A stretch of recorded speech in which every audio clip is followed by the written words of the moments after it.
These subterranean keepers of the Vril could destroy mankind. Should they come up and decide they wanted to colonize the surface of the planet, we would be doomed. It may seem the kind of tabloid truth that one would expect to find in sensational newspapers, but the Vril Society really were consciously dedicated to the service of evil, and by their impact on the founders of the Nazi Party, they instilled that evil into the senior leadership of what was to become the most evil regime in the 20th century. Most sources say that the Vril Society was founded in 1918 at a mysterious meeting in the Bavarian town of Berchtesgaden. It was a holiday center and would later house the country retreat of Adolf Hitler. It is said that in a mountain lodge, a group of occultists and high-ranking German nationalists secretly gathered to create a powerful inner circle called the All-German Society for Metaphysics, otherwise known as the Vril Society.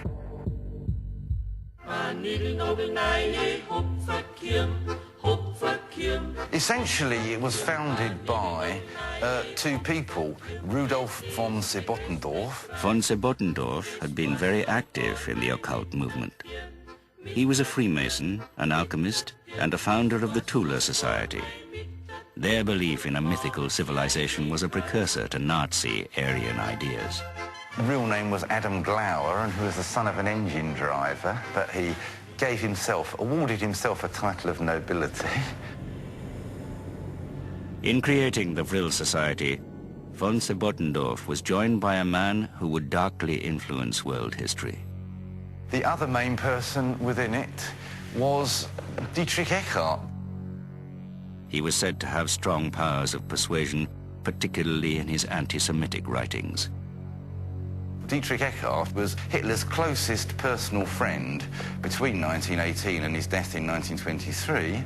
Eckart believed he was paving the road for Germany's own savior. He was, in many respects, a mad genius. And it's no accident he spent a great part of his time in and out of mental institutions. The founder of the Vril went by a very curious name. John the Baptist. And we all know that in the Bible, John Baptist is a sort of paver of the road for the true Messiah. Eckart was also one of the masterminds behind the Nazi Party. Eckart saw Hitler as the German Messiah. He saw him as the man sent to save the country. And he wasn't the only Vril founder who felt that way. It has been suggested that these two men were joined by two women, mediums responsible for finding the hidden occult truths and harvesting Vril.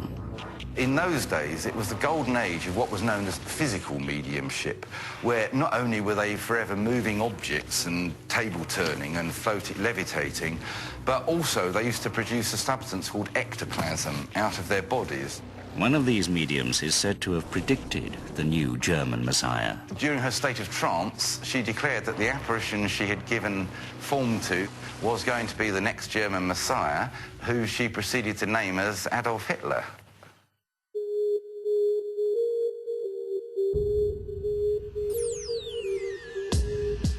So the Vril Society may have indeed paved the way for the person they would promote as the country's Messiah.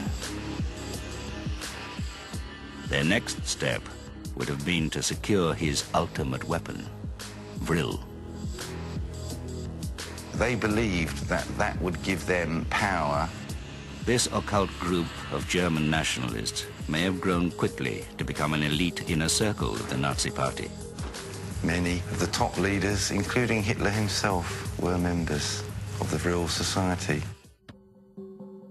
Karl Harrer, Anton Drexler and Dietrich Eckart are three of the most important figures in the transition from the Vril Society to the Nazi Party. Eckart was considered the darkest of them all and dedicated to Hitler's success. He did have certain perverse gifts, and not least of which was his ability to train Hitler in the use of, you know, what one might loosely call the power of a human heart and human mind. Hermann Göring, commander of the Luftwaffe, was said to be a member. It is virtually certain that he was introduced to it in around 1920, probably by Dietrich Eckart. Alfred Rosenberg, minister of the Third Reich, probably a member.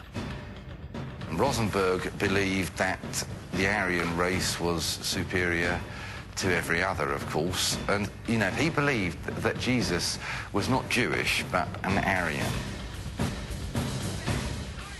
Rudolf Hess, deputy Führer, another likely member. Hess believed everything. He used to sleep with magnets under his bed to try and draw off harmful emanations. Martin Bormann, chief of the Nazi Party Chancellery, also thought to be a member. Martin Bormann was probably considered the most evil one. He was an avowed and open Satanist. He was quite categorical about his desire to exterminate Christianity as well as Judaism, because he saw Christianity as simply, as he called it, a Jewish perversion. And the most senior Nazi in the Vril Society, Adolf Hitler himself. Hitler was, by definition, a dark person, but he took advantage of the dark fellowship of the Vril Society for his own ends.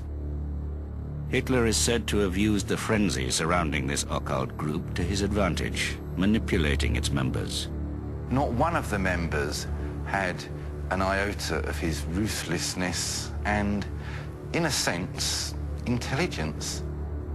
Hitler used any means that he could, including the occult fanaticism of the era, as a tool to help his rise to the top. He saw the whole thing consciously as a means to an end, which was the transformation of Germany and the establishment of himself as its leader.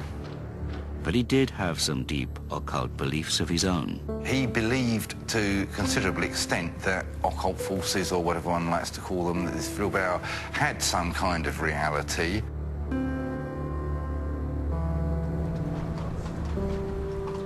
Some believe his first occult exposure happened just before World War I in Vienna, when he met a man named Lanz von Liebenfels. Von Liebenfels thought Hitler was a natural medium. Von Liebenfels was obsessed with the Aryan occult. He was known to frequent the ancient town of Carnuntum in Austria, where the Germans defeated the Romans in the 1st century. He invented a whole new religion that he called Ariosophy. And he made his bizarre beliefs known publicly. He published a magazine called Ostara, which was full of racial ramblings and bizarre occult philosophy.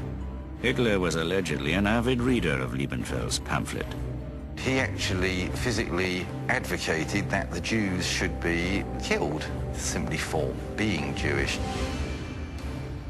With this racist teaching, Hitler was one step closer to Vril and the final solution.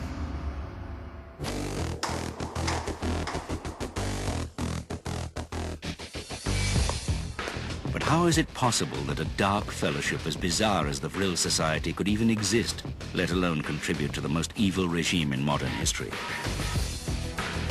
It has had an influence on world history out of all proportion. The confusion surrounding the era offers clues to the Vril Society's influence.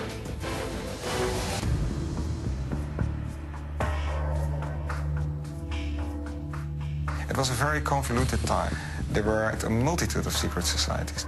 From about 1888, well into the 1920s, hundreds of secret societies formed, reformed, and gave birth to new and even more secret subgroups.